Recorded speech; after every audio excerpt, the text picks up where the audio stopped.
दोस्तों BPSC TRE 2.0 यानी बिहार नई शिक्षक भर्ती जो आपका एग्जाम हुआ है 7 से 15 के बीच, आप डेली देख पा रहे होंगे कि कुछ ना कुछ जो है डेली आपको 1 से 2 नोटिस जो है डेली देखने को मिल रही है।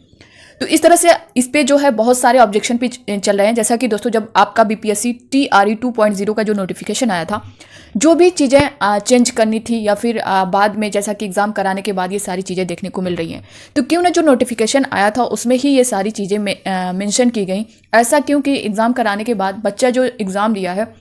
वो कुछ और सोच करके दिया है, अपनी तैयारी किसी और जो है कुछ और चीज़ें देख करके अपनी तैयारी को किस तरह से वो मैनेज किया है, लैंग्वेज के पेपर को, अपने सब्जेक्ट के पेपर को, इस तरह से ये सारी चीज़ें। उसके बाद से अचानक से जो है लैंग्वेज के जो नंबर हैं उसको हटा दिए जाते हैं। इसको लेकर के यहाँ पे हम बात करने वाले हैं। दूसरी बात दोस्तों, जो 6 to 8 की आंसर की है उसमें जो प्रोविजनल आंसर की आई हुई है उसमें आपने देखा होगा कि काफ़ी चेंज हुए हैं। 5 से 6 नंबर का डिफरेंस देखने को मिला। इसके बारे में मैंने कुछ क्वेश्चन भी बताए थे कि किस पे डिफरेंस हुआ है, और कुछ नंबर पे कॉमन नंबर भी मिलेंगे, क्योंकि वहाँ पे कुछ ऐसे क्वेश्चन थे जिसको जो है डिलीट कर दिया गया है। और ऐसे क्वेश्चन पर जो है सभी अभ्यर्थियों को, चाहे आप मेल हो फीमेल हो, सभी को कॉमन नंबर वहाँ पे मिलने वाला है।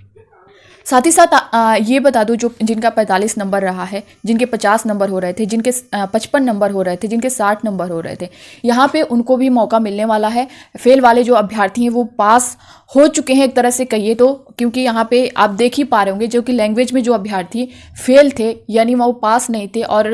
120 में से यानी जो उनके सब्जेक्ट वाले नंबर थे, अच्छे खासे नंबर थे, लेकिन लैंग्वेज में फेल होने की वजह से वो वहाँ से बाहर हो जाते, वो कट ऑफ से बाहर हो जाते, लेकिन यहाँ पे उनको भी ऐड किया ही जाएगा। और दूसरी बात यहाँ पे मैं आपको बता दूं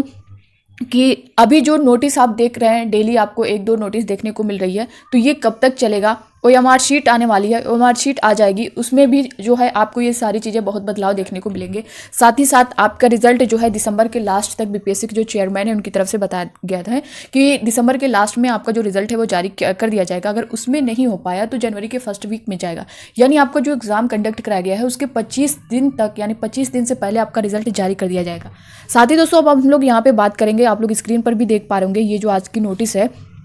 प्राथमिक शिक्षक नियुक्ति परीक्षा में क्वालिफाइंग भाषा के अंक केवल टाई ब्रेकर के रूप में इस्तेमाल होंगे। नियोजित शिक्षकों को 25 अंकों का ग्रेस देने की मांग, नियोजित शिक्षकों को जो है 25 अंकों का ग्रेस देने की मांग चल रही है। और साथ ही साथ दोस्तों यहाँ पे मैं आपको बता दूं कि ये चीज़ें जो 18 को जो बीपीएससी के जो चेयरमैन है उनकी तरफ से जो नोटिस जारी की गई थी, उसमें जो है एक शुद्धि पत्र आज जो है जारी किया गया। उसके बारे में मैंने एक वीडियो के माध्यम से आप सभी को बता ही दिया है, तो आप लोग उस वीडियो को, जो लोग नहीं देखे आप लोग जरूर देखिएगा। इसका रीज़न क्या है कि जो मेधा सूची है उसमें बताया गया है कि उसके लिए जो है आपका जो नंबर है वो यूज़ किया जाएगा। लेकिन मान लीजिए 1 से 5 के लिए तो ये सारी चीज़ें ठीक है ना, लेकिन 6 to 8, 9 to 10, 11 to 12 के लिए क्या ये अच्छी बात है कि हम जो है बच्चे जो है उसके लिए क्वालिफाई के लिए हर सब्जेक्ट को अलग अलग से पढ़े हैं, और उसके बाद जो है उनके मार्क्स जो है वहाँ पे 0 कर दिए जा रहे हैं। उसके बाद से क्या उन बच्चों का, अगर आप पिछला जो बीपीएससी टी का एग्ज़ाम हुआ तो उसमें देखेंगे तो लगभग 5000 अभ्यर्थी जो है सिर्फ लैंग्वेज में फेल हो गए थे, वो वहीं से बाहर हो गए थे। लेकिन अब इस बार क्या, बहुत से लाखों ऐसे अभ्यर्थी हैं जो फेल हुए हैं, लेकिन अब उनको काउंट तो इसमें किया जा रहा है ना।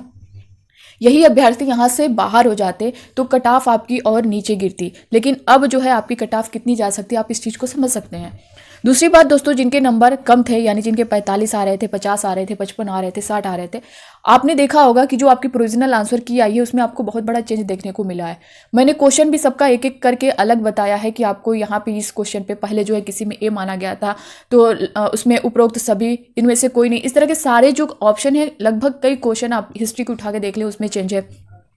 ज्योग्राफी में 5-6 क्वेश्चन थे, पॉलिटी में सभी क्वेश्चन को भी मैंने बताया है एक वीडियो के माध्यम से, आप उस वीडियो को देख लीजिएगा। और 6 to 8 की बात करें, 6 to 8 की तो मैंने कल जो क्वेश्चन थे जो चेंज किए गए हैं, मैंने कल की वीडियो में आप सभी को इन्फॉर्म किया था, बताया था कि यहाँ पे ये क्वेश्चन डीएनए से रिलेटेड जो क्वेश्चन था उसमें चेंज किया गया है। कई क्वेश्चन ऐसे थे जो उसमें चेंज किए गए हैं, और एक दो क्वेश्चन ऐसे भी हैं जिनको डिलीट कर दिया गया है क्योंकि वो क्वेश्चन ही गलत था। तो उस पर जो है सभी अभ्यर्थियों की, ये 6 to 8 की मैं बात कर रही हूँ, उस पर सभी अभ्यर्थियों को कॉमन नंबर मिलेगा। तो यहाँ पे बहुत से अभ्यर्थियों के 5 से 6 नंबर माइनस भी हुए हैं, कुछ बच्चों के प्लस भी हुए हैं। तो जिनके प्लस हुए होंगे आप उसको समझ सकते हैं कि उनकी तो खुशी का कोई बात नहीं है। जिनके माइनस हुए हैं उनको तो हर्ट हो ही रहा होगा उस चीज़ को लेकर के, क्यों नहीं होगा, क्योंकि 5-6 नंबर का डिफरेंस, जिन अभ्यर्थियों के मान लीजिए 75 थे, 76 थे, उनके अचानक से 70 पे या 69 पे आ जा रहे हैं, तो यहाँ पे तो मुश्किल है ना ये सारी चीज़ें लेकर के। तो ये सारी चीज़ें हैं। दूसरा यहाँ पे इस नोटिस को आप लोग एक बार अच्छे से देख लीजिए बीपीएससी अध्यक्ष अतुल प्रसाद ने एक्स पर लिखा कि दूसरे चरण की प्राथमिक शिक्षक नियुक्ति परीक्षा TRE2 PRT में भाषा खंड के अंक केवल क्वालिफाइंग होंगे, यानी 1 से 5 के जो क्वालिफाइंग नंबर है 9 नंबर वो आपका होना चाहिए। यहाँ पे देख पा रहे होंगे जिसमें केवल पास करना 30% अंक लाकर जरूरी होगा। अधिक अंक लाने की स्थिति में इनका इस्तेमाल केवल दूसरी बार अंकों के समान होने, मतलब वहां पे आपको सिर्फ 9 नंबर लाना क्वालिफाई माना जाएगा, लेकिन उसके नंबर ऐड नहीं होंगे। वो जब मेधा सूची में जो है उसमें जो है आपके नंबर ऐड किए जाएंगे। केवल दूसरी बार अंकों के समान होने की स्थिति में टाई ब्रेकर के रूप में मेधा सूची रैंक निर्धारण में होगा। मालूम हो कि सोमवार को मध्य माध्यमिक और उच्च माध्यमिक शिक्षक नियुक्ति के लिए पूछे गए 150 प्रश्नों में से क्वालिफाइंग भाषा खंड के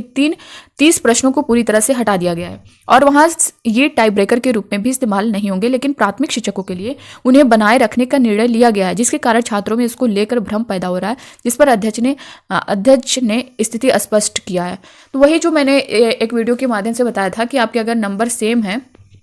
तब जो है उसके बाद जो आपके लैंग्वेज के नंबर है वो देखे जाएंगे। इसके बारे में मैं डिटेल में बता चुकी हूँ, आप उस वीडियो को जरूर देख लीजिएगा। दूसरा यहाँ पे नियोजित शिक्षकों के 25 अंकों का ग्रेस देने की मांग, इसको लेकर के क्या है देख पा रहे होंगे। बीपीएससी शिक्षक नियुक्ति के दूसरे चरण में शामिल होने वाले नियोजित शिक्षकों को ग्रेस अंक का लाभ देने की मांग की गई है। सारठ शिक्षक निर्वाचन क्षेत्र के पूर्व प्रत्याशी आनंद पुष्कर बीपीएससी सचिव यह परीक्षा नियंत्रक को पत्र लिखकर कहा कि पिछड़ा वर्ग एवं अति पिछड़ा वर्ग कल्याण विभाग के अंतर्गत संविदा के आधार पर नियोजित शिक्षकों को ग्रेस अंक का लाभ दिया जा रहा है। बिल्कुल वैसे ही नियोजित शिक्षक को जो दूसरे चरण की परीक्षा में शामिल हुए हैं उन्हें भी निश्चित और आवश्यक उनके कार्यकाल को देखते हुए कम से कम 25 अंकों का ग्रेस अंक मिलना चाहिए। बिहार सरकार ने गत बहाली में लोक शिक्षकों को 10 अंक का ग्रेस अंक दिया है। तो आप देख सकते हैं यहाँ पे 25 अंकों का ग्रेस देने की मांग चल रही है सारी चीज़ों को। और दूसरी बात यहाँ पे मैं आपको ये भी बता दूं कि भाषा के लिए जो ये चीज़ें चेंज की गई, यानी जो क्वालिफाइंग मार्क्स था बीपीएससी चेयरमैन के द्वारा हटाया गया है, इसको लेकर के अभ्यर्थियों के मन में काफ़ी आक्रोश है और वो जो है कोर्ट जाने की बातें कर रहे हैं, क्योंकि बार बार जो नोटिस मिल रही है उनका यही कहना है कि ये सारी चीज़ें अगर जो है पहले नोटिफिकेशन में मेंशन की जाती तो जो हमने अपना टाइम लैंग्वेज पर दिया है आधा घंटा या जो भी टाइम हमने एग्ज़ाम हॉल में लैंग्वेज पर दिया है, हम वो अपना टाइम अपने सब्जेक्ट पर देते तो इससे उनका सब्जेक्ट जो है उसमें नंबर और बढ़े हुए दिखते। बहुत से अभ्यर्थी लैंग्वेज के चक्कर में लास्ट में उनका क्या हुआ है, कुछ ना कुछ क्वेश्चन छूट गए हैं या लास्ट में उन्होंने कुछ ना कुछ गलतियां कर दी हैं, जिससे उनके नंबर जो है, बहुत से अभ्यर्थियों के कमेंट आए हैं कि हमारा इस तरह से 8 से 10 नंबर बता रहे हैं कि उनका इस तरह से उनसे गलतियां हो चुकी हैं। तो ये सारी चीज़ें हैं, उनके मन में ये चीज़ें चल रही हैं और उनकी मांग है कि जो कट ऑफ है, कट ऑफ की बात करें दोस्तों यहाँ पे, चाहे मेल हो या फीमेल हो, यहाँ पे 6 to 8 की बात कर लें, 9 to 10 की बात करें या फिर 11 to 12 की बात कर लें, सभी अभ्यर्थियों की यही मन है कि उनका जो कट ऑफ बनाया जाए वो 150 पर बनाया जाए, क्योंकि उन्होंने लैंग्वेज में मेहनत की है और उसके लिए अलग से टाइम दिया है। तो उनका यही कहना है कि जो कट ऑफ बनेगी वो 120 पर नहीं, वो संतुष्ट नहीं है। अभ्यर्थियों के कमेंट भी आए हैं और उनकी मांग भी यही चल रही है कि अब जो है अगर ऐसा किया गया है तो 150 पर कट ऑफ बनाई जाए, वरना फिर जो क्वालिफाइंग मार्क्स था उसे अलाउ किया जाए, क्योंकि अगर उसको अलाउ फिर से कर दिया जाएगा तो जो अभ्यर्थी फेल थे ये वहाँ पे जो है वो जो है पहले ही बाहर हो जाएंगे, लैंग्वेज से बाहर हो जाएंगे, यानी इसमें जो है भीड़ कम हो जाएगी और कट ऑफ जो है नीचे आएगी, तो उसमें वो भी अभ्यर्थी जो कम नंबर वाले हैं उनका भी सिलेक्शन हो जाएगा। तो ये सारी चीज़ें चल रही हैं इससे रिलेटेड, और जैसे ही इस पर कोई अपडेट आएगी आपके 120 और 150 को लेकर के, क्योंकि बहुत ज़्यादा ये सारी चीज़ें चल रही हैं, बहुत से अभ्यर्थी इसको लेकर के गुस्साए हुए हैं इस सारी चीज़ों को, क्योंकि उनका यही साफ साफ कहना है कि अगर ऐसा हो रहा है, अगर जो बीपीएससी के चेयरमैन ऐसा कर रहे हैं तो या तो कट ऑफ 150 पर निकालें, नहीं तो फिर जो है उसको हटा के लैंग्वेज जो क्वालिफाइंग था उसको वैसे ही रहने दें। तो ये सारी चीज़ें हैं। बाकी दोस्तों यहाँ पे डॉक्यूमेंट वेरिफिकेशन को लेकर के बहुत से अभ्यर्थियों के कमेंट आ रहे हो या मार्कशीट में बहुत से अभ्यर्थी मिस्टेक किए हुए हैं, इसको लेकर के एक वीडियो के माध्यम से मैं आप सभी को पूरा सब कुछ डिटेल बता दूंगी, क्योंकि बहुत से अभ्यर्थियों के कमेंट आए तो एक एक को रिप्लाई कर पाना फिर भी मैंने किया है। तो आपको क्या क्या चीज़ें सारी चीज़ें रेडी रखनी है, या मार्कशीट में क्या गलती की वजह से आपका जो है नंबर कम हो सकता है या फिर आप जो है आपका रिजल्ट ही नहीं मिलेगा, ये सारी चीज़ें हैं। दूसरी बात दोस्तों, जो आपका एक तरह से जो प्रोविजनल आंसर की आई हुई थी उस पर जो है फिर से आपत्ति आप कर सकते हैं, और बहुत से अभ्यर्थियों ने किया भी है, तो हो सकता है आपका फिर से जो है एक फाइनल आंसर की या रिवाइज्ड आंसर की जारी हो। साथ ही साथ जो आपके जिला चयन को लेकर के नोटिस जारी की गई थी 18 को, अब जो है उसमें भी संशोधन किया गया है। बीपीएससी के जो चेयरमैन है उनकी तरफ से नोटिस जारी की गई है, उसमें यही मेंशन किया गया था कि आपका जो रिजल्ट है, अगर ऐसा कुछ होता है आप नहीं उसको करेक्ट करते हैं तो आपका रिजल्ट जारी नहीं किया जाएगा। लेकिन अब जो है उन्होंने उसमें शुद्ध पत्र जो आया हुआ है करेक्शन वाला, उसमें उन्होंने साफ तौर पे बताया है कि ऐसा कुछ नहीं होगा। अगर आप करें या ना करें फिर भी जो है आपका रिजल्ट जारी किया जाएगा। तो ये थी इससे रिलेटेड पूरी जानकारी दोस्तों। बाकी अब मिलते हैं नेक्स्ट अपडेट के साथ, तब तक के लिए बाय बाय, टेक केयर। नए हो चैनल पे सब्सक्राइब जरूर कर लीजिएगा, बेल आइकन को प्रेस कर लीजिएगा ताकि इसी तरह की ऑथेंटिक अपडेट आप तक टाइम पर पहुंचती रहे। Thank you.